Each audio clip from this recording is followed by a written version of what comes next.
In the heart of ancient Roman Empire, marriage was rarely about love. For noble families in Rome, weddings were political contracts designed to secure wealth, influence, and alliances. Young girls were often promised to men they barely knew, sometimes decades older than themselves. On the morning of her wedding, Livia stood silently as servants dressed her in a white tunic trimmed with gold. Her dark hair was carefully braided with red ribbons, symbols of purity and obedience. Outside the villa, musicians played flutes while guests laughed and celebrated the union between two powerful families. To everyone else, it looked like a perfect Roman wedding. But beneath Livia's calm expression, fear tightened around her heart.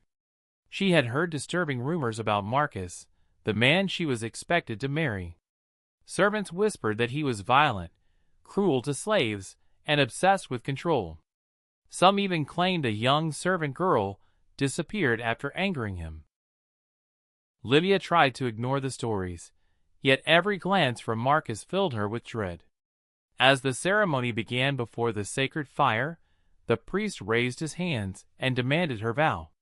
The crowded hall fell silent, while Livia's breathing grew heavier with every passing second. The silence after Livia's refusal shattered the joyful atmosphere of the wedding hall. Guests stared in disbelief, as whispers spread like wildfire through the crowd. In ancient Rome, a bride publicly rejecting her groom was almost unheard of, especially among noble families. Marcus's face burned with humiliation while senators and wealthy guests exchanged shocked glances. The priest lowered his hands, declaring the ceremony dishonored before the gods. Livia's father looked ready to explode with rage.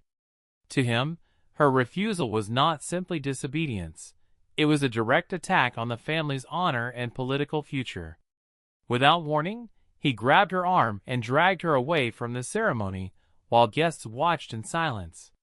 Some women looked sympathetic, but none dared defend her openly. Roman society expected women to obey fathers first and husbands second. A daughter who resisted marriage could lose everything, including protection, status, and inheritance.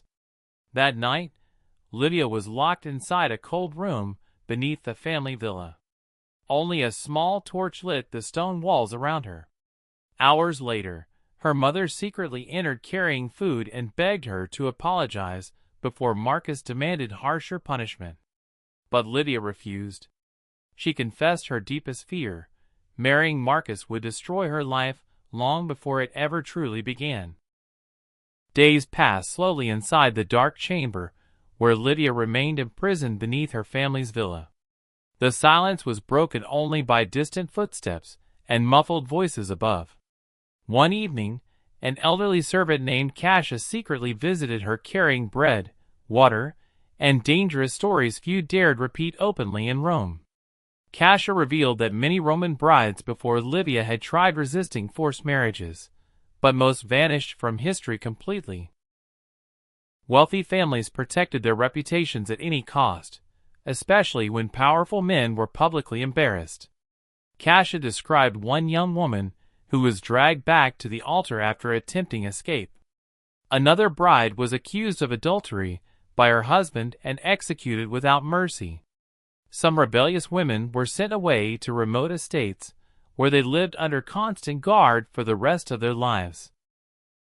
Others disappeared into temples, or were secretly sold into slavery under false accusations. Roman records rarely mention these women, because influential families erased their names to avoid scandal. Livia listened with growing horror as thunder echoed outside the villa walls. She realized her situation was becoming more dangerous with every passing day. Later that night, she overheard Marcus speaking with her father nearby. A second wedding ceremony had already been arranged. If she refused again, Marcus demanded punishment severe enough to ensure she would never rebel another time. Late one stormy night, Cassius returned to Livia's chamber carrying a dark servant's cloak and whispered that there was still one chance to escape. The elderly servant had spent years secretly memorizing hidden passages beneath the villa, routes once used during political unrest in Rome. With trembling hands, Livia wrapped herself in the rough cloak and followed Cassia through narrow underground corridors, lit only by weak oil lamps. Every distant sound made her heart race. If guards discovered them, both women could face brutal punishment or death. After slipping through a hidden storage tunnel, they finally emerged into the rain-covered streets of Rome. The city that once looked grand and powerful now felt cold and terrifying. Drunken soldiers wandered the alleys, while merchants packed away goods before sunrise. Cassia kept Livia's head lowered as they pushed through crowded streets toward the river docks. Along the way, Cassia admitted she once helped another noble bride attempt escape years earlier, but the girl was captured and publicly beaten before being forced into marriage. At the docks, a small cargo ship prepared to leave before dawn. Cassia handed Livia a hidden pouch of silver coins she had saved for decades. Tears filled Livia's eyes as she stepped aboard the vessel, knowing soldiers would soon realize she had vanished again. Marcus's humiliation soon turned into obsession. Across Roman Empire, he used his wealth and influence to hunt the runaway bride who had publicly shamed him. Messengers carried descriptions of Livia to marketplaces, ports, and military outposts. He accused her of theft, madness, and dishonoring Roman law, knowing many citizens would believe a powerful nobleman over a rebellious woman. To Rome's elite, her escape threatened more than one marriage. It challenged the authority men held over women throughout society. Meanwhile, Livia traveled carefully from town to town disguised as a servant. She avoided crowded roads and slept in barns, abandoned sheds, and fishing villages near the coast. For the first time, she witnessed the harsh lives ordinary women endured every day. Many worked endlessly under cruel husbands or fathers, yet they secretly admired her courage. Some quietly offered bread or shelter after hearing rumors about the noble bride who dared reject a powerful Roman man. Eventually, Livia found temporary safety in a small coastal bakery owned by a widow. The simple life felt peaceful compared to the fear inside Roman noble houses. But safety never lasted long. One evening, soldiers entered the town asking questions about a runaway noblewoman. A local informer recognized Livia immediately. Before sunrise, guards surrounded the bakery and dragged her back into chains, while terrified townspeople watched helplessly from the streets. Chained inside a cold prison cell, Livia prepared herself for the worst. Word of her capture spread quickly through Rome, and many expected Marcus to make a brutal example of the woman who had humiliated him twice. Roman society depended heavily on obedience, especially from women, and powerful men feared rebellion more than scandal itself. Yet something unexpected had begun happening beyond the prison walls.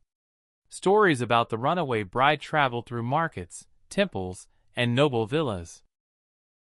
Women whispered her name quietly to one another, inspired by the courage she had shown against impossible power. Marcus arranged one final wedding ceremony inside a heavily guarded estate. Soldiers lined the entrance, while priests prepared sacred rituals before wealthy guests and senators.